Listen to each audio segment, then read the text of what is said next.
Bago tayo magsimula sa vlogs natin, maraming salamat nga pala sa mga nakapag-avail ng one-time payment template natin para magkaroon kayo ng access sa aking cloud server. At eto no, bibigyan ko kayo ng babala bago kayong mag-avail na itong cloud server na to. Tiyakin nyo na gagamitin nyo yung i-avail nyo sa akin na template kasi ayokong masayang yung pera na i-avail ninyo dito. At tinitiyak ko na sulit yung ibabayad nyo sa akin. Pinapangako ko sa inyo yan, ibabalik ko yung pera ninyo kung hindi nyo masusulit yung mga template na nakalagay dito sa ating cloud server.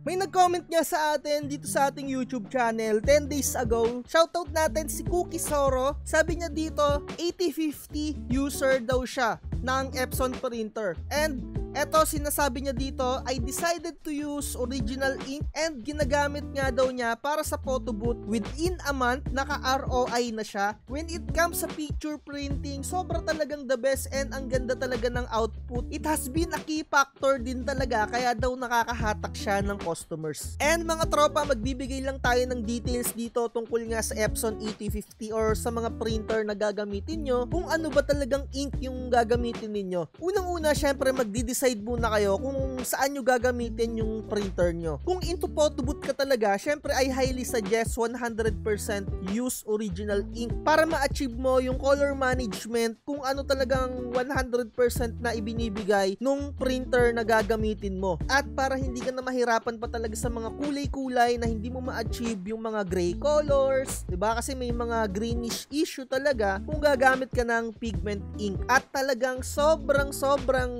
bihira, napaka-uncommon ng gumagamit ng pigment ink sa mga photo booth. Siguro may mga gumagamit dyan yung mga first time or yung mga wala pang alam or yung talagang pwede na, yung mga ganyang output, diba? Eto, sa mga nanonood sa akin, ayoko kayong mapahiya sa mga papasukin ninyo. Kung for photo booth talaga kayo, wag kayong gagamit ng Epson 121, lalong-lalo na naka-pigment ink. Kasi somewhere out there, may mga Poncio Pilato na mga nagtuturo na pwede daw yung Epson 121. Sa totoo lang naman talaga, pwede. Pero kayo yung magsasuffer. Kung kayo gusto nyong mapahiya sa mga customer nyo, talagang bahala kayo. At sabi nga dito ni Cookie Zoro, eto daw talaga yung key factor kaya nakakahatak siya ng customer kasi ang gamit niyang printer ay 6 colors printer na talaga namang para sa mga picture printing or sa mga sticker printing. At nabanggit ko nga yung sticker printing. Kung for sticker printing ka talaga, no choice ka talaga kundi gumamit ng pigment ink kasi ayan talaga yung pinaka-standard naman for mga sticker, dapat mga pigment ink. So ayun lang, medyo mahihirapan nga lang kayo dahil may mga others akong nakikita somewhere out there sa mga groups, sa mga vlogs na kung i-convert ninyo etong 8050 medyo 50-50 at yung longevity ang bills lang masira nakadepende pa rin talaga sa mga paggamit niyo dyan And konting tip na lang din kasi ang daming nagko-comment dun sa comment neto ni Cookie Zoro, may mga follow-up question. Sabi niya dito, no, may nagtatanong si Russell. Sabi niya, anong gamit mong DSLR? Kung into photo booth kayo, sa susunod kung gusto niyo ng mga tutorial for photo booth, magse-set ako ng siguro quick tutorial or siguro mga seminars. Ituturo ko sa inyo, magse-set tayo ng place tungkol sa business ng mga ganito, no? Ituturo ko sa inyo. And syempre, hindi naman yun free. Pero kung free, antayin nyo na lang yung mga tutorial ko kung ano yung mga materials na kakailanganin. Pero dito sa video natin, ito yung mga compatible na camera na pwede ninyong gamitin sa pagpo-photo booth. At syempre kung medyo budget gaming lang kayo, bumili na lang kayo ng mga second hand na camera. Hindi naman importante na sobrang keenness nung camera. Basta gumagana, nakakapag-take ng picture, okay lang yan. Usually ang ginagamit natin 60D or mga 6D or yung mga 600D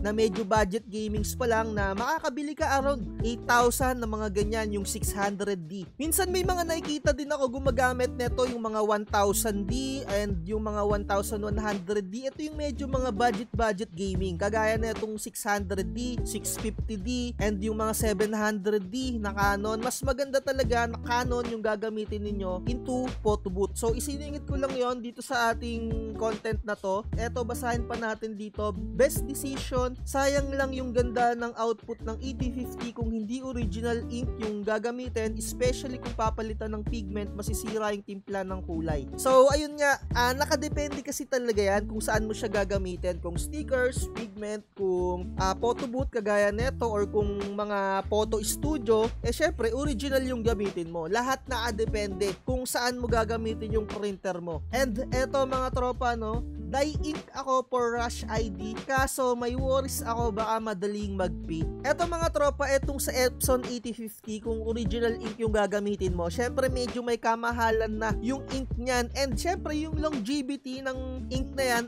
di hamak na mas maayos sa pag-fading, medyo mas matagal sa pag-fading, diba? So eto, 700 yung isang piraso niyan, and yung mga normal na dye ink ng mga lower level na mga printer, around 300 lang. Tignan nyo naman yung hierarchy ng presyo. And syempre, the more na mas mahal yung ink, the more na mas maganda yung output niyan. And hindi lang naman kayo yung nakakapag-isip ng fading. Alam na alam yan, mga gumagawa na itong mga ink na yan. And syempre, dun pa rin sila sa kumikita sila. Ayun lang yung mga masasabi ko, no?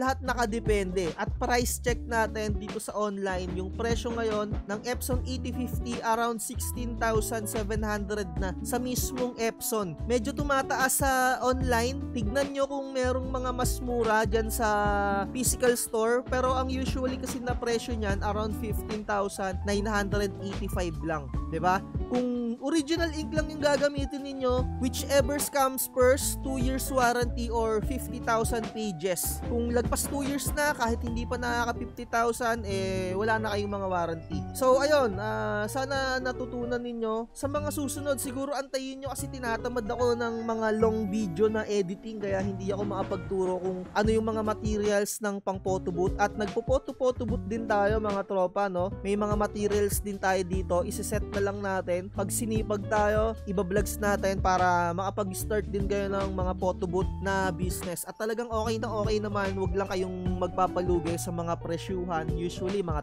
3,500, or sa mga liblib na lugar pa, kayang-kaya nyo yan ng mga 5,000, 2 hours, unlimited na shot. And usually mga 100 plus lang naman yung inaabot ng mga photos dyan, yung mga output dun sa mismong pinaka-print sa 2 hours na yon. Minsan 150, mga ganyan kapag medyo sagad na. At medyo mabilis talagang mag-print etong Epson 8050. Medyo nag-aalangan pa kasi akong bumili ngayon Medyo iniisip-isip ko pa kung kailan tayo magdadagdag ulit ng photo booth no. Ito na yung gagamitin natin, Epson 8050. So ayun lang, napakaganda nung comment na itong tropa natin na na-share niya. 1 month pa lang ROI na siya. Nakadepende kasi talaga Kung pigment ink sa stickers, medyo matagal kasi talaga yung ROI kung wala ang mga customers. So ayun lang.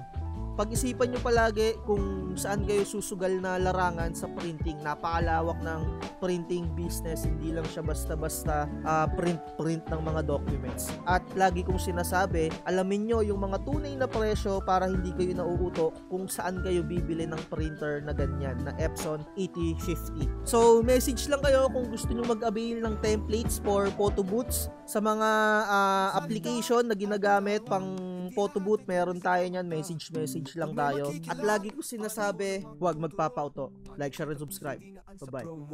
Huwag kang magpapauto, mag-isip ka sa pilian, sa laro ng buhay dama.